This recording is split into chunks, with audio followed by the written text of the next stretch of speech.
Middle east में Iran के साथ अमेरिका और इजराइल की जंग दूसरे महीने में प्रवेश कर चुकी है।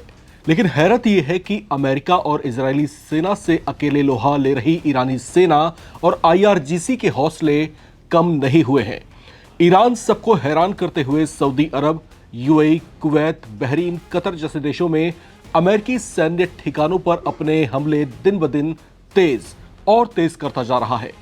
जैसे जैसे दिन बढ़ते जा रहे हैं, ईरान अपने शस्त्रागार से ऐसी खतरनाक सुपरसोनिक और हाई रेंज वाली मिसाइलें निकाल रहा है, जिसके धमाके अमेरिकी सैन्य ठिकानों पर तबाही का मंजर खड़ा कर रहे हैं।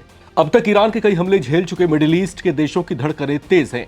ईरान अमेरिका को बराबर का टक्कर देता दिखाई दे रहा है। ईरान के हमले में अमेरिका के बैटलशिप्स और उसके कई एयरक्राफ्ट तबाह हुए हैं, जबकि अमेरिकी फोर्सेस के कई जवान भी इसमें मारे गए हैं और घायल हुए हैं। जिस अमेरिका को लग रहा था कि ईरान को लगाम डालना उसके बाएं हाथ का खेल होगा, उसी ईरान ने ट्रंप के इस भ्रम को चूर चूर कर डाला है। डोनाल्ड ट्रंप इससे बौखला गए हैं। लिहाजा ऐसा लग रहा है जैसे ट्रंप ने ईरान के खिलाफ एक नए सिरे से युद्ध का यलगार कर दिया हो। ईरान को किसी भी तरह से काबू में लाने के लिए एक बहुत बड़े हमले की तैयारी होती दिखाई दे रही है। ईरान को हर तरफ से घेरा जाना शुरू हो चुका है, जिसकी पुष्टि खुद अमेरिकी सेंट्रल कमांड ने की है। यूएस नेवी ने अपने शक्तिशाली वॉरशिप यूएसएस त्रिपोली को फारस की खाड़ी के करीब तैनात कर दिया है। इसी के साथ 3500 घातक मरीन कमांडो और नौसैनिकों की बड़ी फोर्स भी एक्शन मोड में तैनात की गई है। इसके अलावा पेंटागन लगभग 10,000 अतिरिक्त सैनिकों को भी मिडिल ईस्ट में संवेदनशील स्थानों पर तैनात करने के बारे में विचार कर रहा है। कुल मिलाकर अब तक युद्धग्रस्त क्षेत्र 50,000 सैनिकों की तैनाती अब तक की जा चुकी है। अमेरिकी सेना की इतने बड़े स्तर की तैयारी देखकर साफ लग रहा है कि ईरान उसके लिए कितनी बड़ी चुनौती बन गया है, जिसे कमजोर समझने की भूल वो अब तक कर रहा था। संभावना इस बात की भी है कि अमेरिका ईरान से जो युद्ध अब तक जल और आकाश में लड़ रहा था, उससे बढ़ते हुए अब एक नई जमीनी जंग वो छेड़ सकता है। अगर अमेरिका ने ईरान में ग्राउंड वॉर की शुरुआत की तो यह बेहद खतरनाक साबित हो सकता है।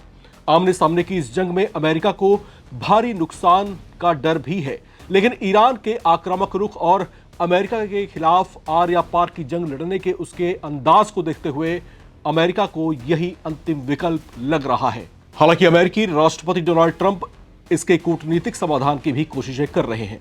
इसी के चलते उन्होंने ईरान के पावर प्लांट पर हमले की योजना को 5 दिनों के लिए टाल दिया था। हालांकि बातचीत के साथ साथ उन्होंने अब मजबूत सैन्य विकल्प भी तैयार कर लिया है। तो क्या यह माना जाए कि अब अमेरिका ईरान के साथ अंतिम और बेहद खतरनाक जंग में कूदने जा रहा है? उसकी तैयारियों को देखते हुए इससे इनकार भी नहीं किया जा सकता। यूएसएस त्रिपोली की तैनाती अमेरिकी इरादों का साफ साफ संकेत है। यह कोई साधारण जहाज नहीं है, बल्कि ये अमेरिकी नौसेना का वो दैत्य है जिसे दुनिया के सबसे खतरनाक बैटलशिप्स में गिना जाता है। ये एम्फीबियस असॉल्ट शिप है जो समुद्र से समुद्र और समुद्र से जमीन पर भी सटीक प्रहार के लिए कुख्यात है। कई तरह की युद्ध क्षमताओं से लैस ये अमेरिका का चलता फिरता दानव है, जिस पर F-35 समेत कई fighter jets, transport aircraft, combat helicopters और नौसैनिकों की 31वीं मरीन एक्सपीडिशनरी यूनिट सवार रहती है, जो कभी भी किसी भी पहर हमेशा हमला करने को तैयार है। इसकी तैनाती लंबे समय से ताइवान के पास चीन सागर में रही है। वहां से कई सैन्य अभ्यास ये कर भी चुके हैं, लेकिन मिडिल ईस्ट में ईरान के बढ़ते हमलों और खतरों को देखते हुए अमेरिका को यूएसएस त्रिपोली को फारस की खाड़ी में तैनात करने को मजबूर होना पड़ा है। हालांकि दिलचस्प बात यह है कि अमेरिका ने इससे पहले अपने सबसे खतरनाक माने जाने वाले और सबसे बड़े aircraft carrier USS Gerald Ford को तैनात किया था। अमेरिका को लगा था कि इसकी उपस्थिति मात्र से ईरान कांप जाएगा और हमले रोक देगा, लेकिन ईरान तो वो कर गया जिससे अमेरिकी सेना के पैरों तले जमीन खिसक गई। रिपोर्ट्स के मुताबिक ईरान ने यूएसएस गेराल्ड फोर्ड, जिस पर अमेरिका को बड़ा गुमान था, उस पर हमला कर उसे क्षतिग्रस्त कर दिया, जिसके बाद उसे मजबूरन मरम्मत के लिए मिडिल ईस्ट से बाहर ले जाना पड़ा। लेकिन उसके हटते ही अमेरिका ने जिस तेजी के साथ यूएसएस त्रिपोली वॉरशिप की तैनाती की है, उससे लगने लगा है कि ईरान के साथ अब इस युद्ध को वो और लंबा खींचने के मूड में नहीं है। उसके निशाने पर ईरान के पावर प्लांट, परमाणु ऊर्जा संयंत्र और उसका खर्ग आइलैंड हो सकता है, जहां से वो अपने 90% कच्चे तेल की सप्लाई करता है।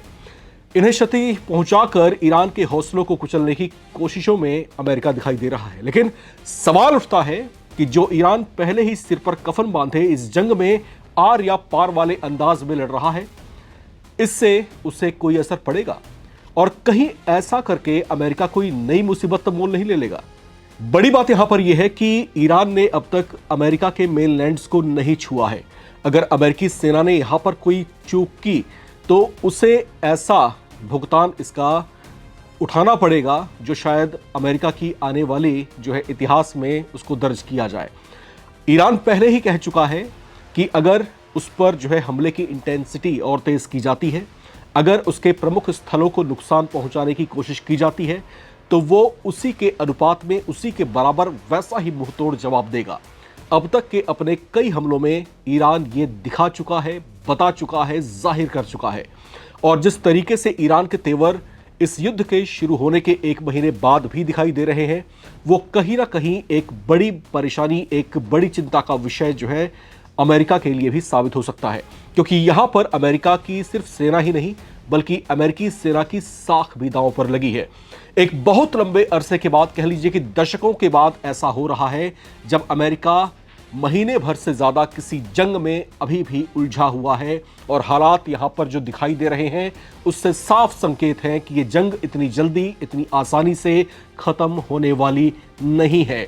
तो फिर इसकी परिणति आखिर होगी क्या? इसका अंजाम आखिर होगा क्या? क्या ईरान मानेगा? क्या अमेरिका ईरान को समझाने में और बातचीत की मेज तक लाने में कामयाब रहेगा?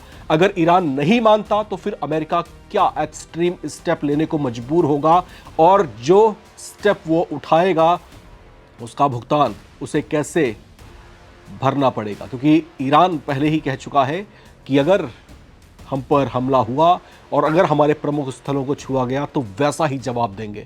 तो क्या अमेरिका ये रिस्क लेना चाहेगा? शायद नहीं। आपको क्या लगता है? अपनी राय लिखकर कमेंट बॉक्स में जरूर शेयर करें। देखते रहें नवभारत टाइम्स।